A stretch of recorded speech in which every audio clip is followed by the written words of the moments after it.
Hello everyone and welcome back guys to round 7 and round 8 of my F1 1980s Formula 1 career mode, where today we're here for the German and the Italian Grand Prix this weekend. And if you did miss out on the last episode, I would highly recommend going back and checking it out. Overall, it was quite an odd race. I won't leave too many spoilers as of yet, but there will be if you click on the little eye on the top right hand side of your screen, so you can go back and check that race out. But here we are today then for the Nürburgring, the race at Nürburgring and the race at Imola this time out. As you can see in the standings, we are a long way off the top two. Unfortunately, they're starting to pull away from it. Pulling away from it just a little bit at this moment in time, but hopefully, you know, we can try and close that gap down just a bit. 4 rounds to go of this season. It's going to be very tough to try and, you know, close that gap all the way back down, but, you know, we shall wait and see. As to what we were able to do, as you can see on the grid ready for the German Grand Prix, we are starting down in a P9. Yeah, as I, you know, always do in this career mode, we do start with a random grid, which unfortunately means usually being the number 2 driver in my team, it unfortunately leaves me usually quite far down the grid. Unfortunately, that's sort of just the way it ends up working. I think as well there's a bit of game bias as well with it. It likes to push you further down the field in the early stages of the races. But as I said, you know, the Nürburgring Grand Prix, obviously renowned for the old Nordschleife layout, but unfortunately today, obviously with this being the 80s, no chance that we're going to be racing around that layout. If I'm not mistaken, 1986, which is the year this car is, was actually the first time I think the Nürburgring came back to the Formula 1 calendar as well. So this is almost like the debut race for the GP circuit as well. But actually overall, quite looking forward to this race. An interesting track, one that I don't really get to drive on much more nowadays. So really hoping we can get off to a good race out today in this race. But hopefully now loading out onto the grid, this game seems to be taking quite a while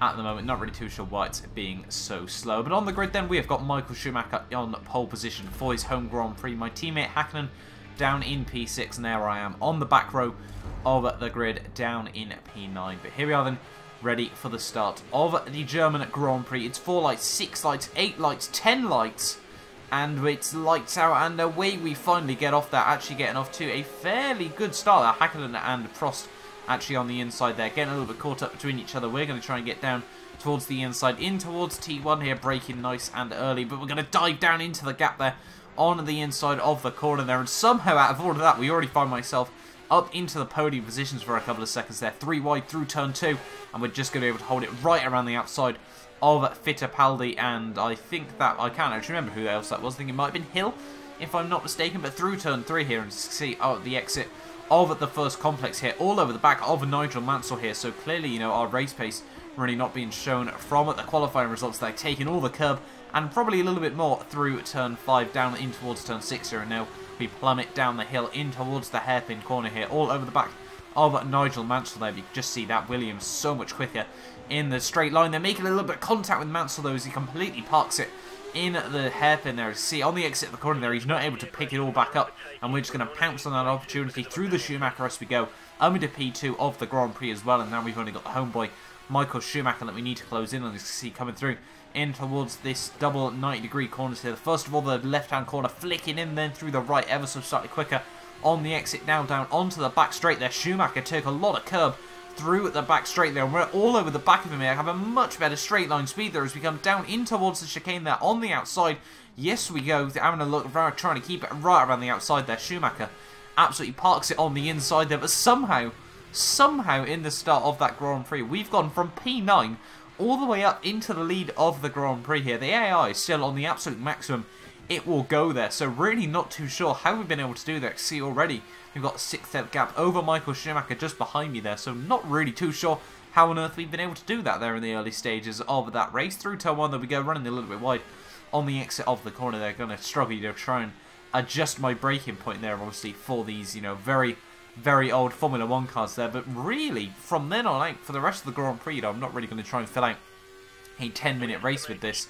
The AI just seemed to have nothing, you know, to really challenge me. I wasn't pushing particularly all that much, because see, already by lap 7 of the Grand Prix, we already have a 15-second lead over Michael Schumacher behind me here, so I'm not really too sure what was going on with that. I don't know if, you know, I felt that the tiny setup alterations I made, you know, made the car feel quite comfortable around this circuit, but there was really sort of no real explanation, you know, where I felt I was gaining, you know, all of my time. It just seemed to be we were consistently, you know, sort of pulling out 0.7 of a second every single sector of the lap. But Rixon in the pit lane, you can see, was still already in the lead of the Grand Prix there. And, you know, that's really just going to set the tone between then and the end of the Grand Prix. And unfortunately, between then and the end, it was a fairly uneventful race. Nigel Mansell managed to find himself up into P2 there as Schumacher dropped off the top, you know, couple of rows of the field there. But out of the final corner of the Grand Prix, it is going to be an absolutely dominant P1 in the German Grand Prix there. Nothing, you know, really we could complain about that result overall there. 8 positions made up, all made up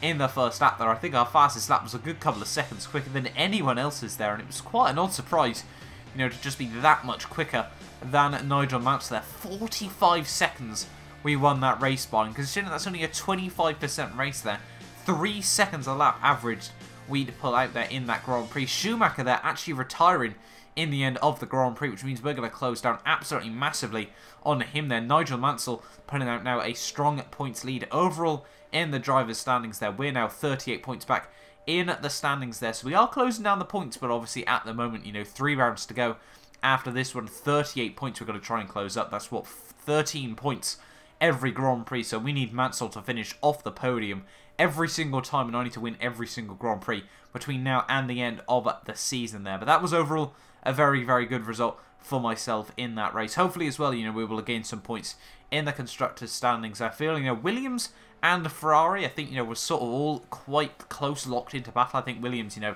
obviously with Mansell leading the way in the drivers' standings, have still got a little bit of a comfortable gap overall. You can see overall in the constructors, 16 points now behind Ferrari, with Williams a further 26 points up the road, so it's still catchable if Hakkinen pulls his finger out in the final few rounds of the season, but we shall have to wait and see. But let's move on then into round 8 of the season here at Italy for the Grand Prix at Imola. Obviously a very, very historic circuit, one that I always look forward to joining on these classic career modes. You know, it's a brilliant, brilliant excuse to actually race around this circuit. Such high speed is going to run 4.7 wings for this Grand Prix. They're basically making everything close to stock still. We're going to bring down the ride height and then stiffen the suspension up ever so slightly over those curves, and I'm actually going to bring out the gearbox just a little bit, you know, so we can try and, you know, really try to get those top speeds down all of the straights for this Grand Prix. Obviously, the old Imola layout, unfortunately not on this game. We have got to use the new one with all the chicanes and everything, so not as quick as we would have liked, but still really, really love